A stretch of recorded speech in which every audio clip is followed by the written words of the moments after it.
14 फरवरी 2019 Valentine day का दिन। और उस दिन कश्मीर की वादियों में कुछ ऐसा हुआ जिसने पूरे हिंदुस्तान की सांसें रोक दी। लेकिन जो बात आज तक बहुत कम लोग जानते हैं वो ये है कि बालाकोट स्ट्राइक से पहले भारतीय वायुसेना को एक ऐसी खुफिया चेतावनी मिली थी जो इस पूरे मिशन को बदल सकती थी। पुलवामा, जम्मू श्रीनगर हाईवे, दोपहर के करीब 3 बजे। सीआरपीएफ के काफिले में 45 गाड़ियां थीं, 2000 से ज्यादा जवान और एक विस्फोटकों से भरी कार जो उस काफिले की तरफ बढ़ रही थी।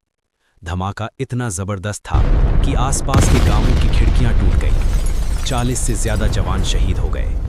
पाकिस्तान स्थित आतंकी संगठन जैश-ए-मोहम्मद ने इसकी जिम्मेदारी ली। और उस दिन दिल्ली के साउथ ब्लॉक में एक चुप्पी छा गई जो खतरनाक थी। अब सवाल ये था, जवाब कैसे दिया जाए? पाकिस्तान पर सीधा हमला, परमाणु शक्ति संपन्न 2 देशों के बीच युद्ध, या फिर एक सर्जिकल, सटीक और दुनिया को चौंका देने वाला जवाब? भारत सरकार ने तय किया, हवा से जवाब दिया जाएगा। वायुसेना को मिशन सौंपा गया। टारगेट था बालाकोट, पाकिस्तान के खैबर पख्तूनख्वा में स्थित जैश का सबसे बड़ा प्रशिक्षण शिविर। और इस मिशन की तैयारी शुरू हुई पूरी गोपनीयता के साथ। लेकिन तभी कुछ ऐसा हुआ जिसने इस मिशन की पूरी रणनीति को हिला दिया। मिशन से कुछ घंटे पहले भारतीय खुफिया एजेंसियों को एक इनपुट मिला, एक संवेदनशील, अत्यंत गोपनीय चेतावनी।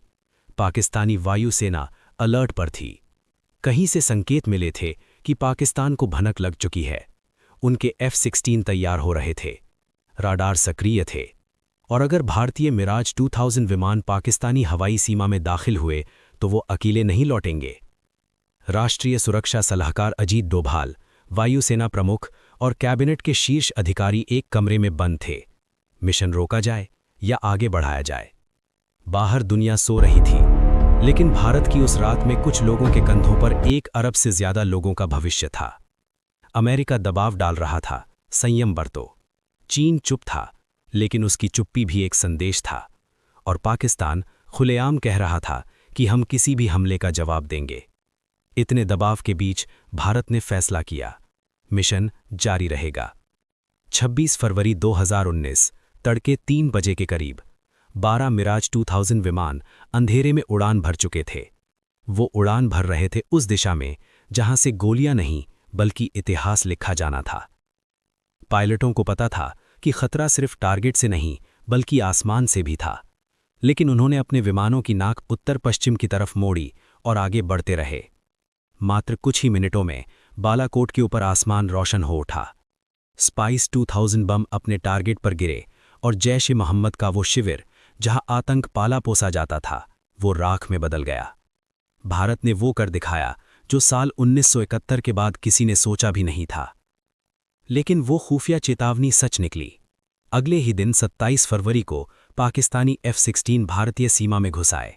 विंग कमांडर अभिनंदन वर्धमान ने अपने MiG-21 से एक F-16 को मार गिराया और खुद पाकिस्तान अधिकृत क्षेत्र में उतर गए। 2 दिन पूरा देश सांस रोके बैठा रहा। और फिर पाकिस्तान ने अभिनंदन को रिहा कर दिया। अंतर्राष्ट्रीय दबाव में उस देश ने झुककर वो कदम उठाया जो शायद उसने पहले कभी नहीं उठाया था। उस एक खुफिया चेतावनी ने साबित किया कि सच्ची ताकत सिर्फ हथियारों में नहीं होती, वो होती है सही वक्त पर सही फैसले लेने की हिम्मत में।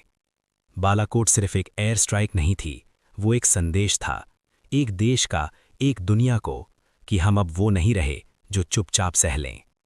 और वो संदेश आज भी गूंजता है।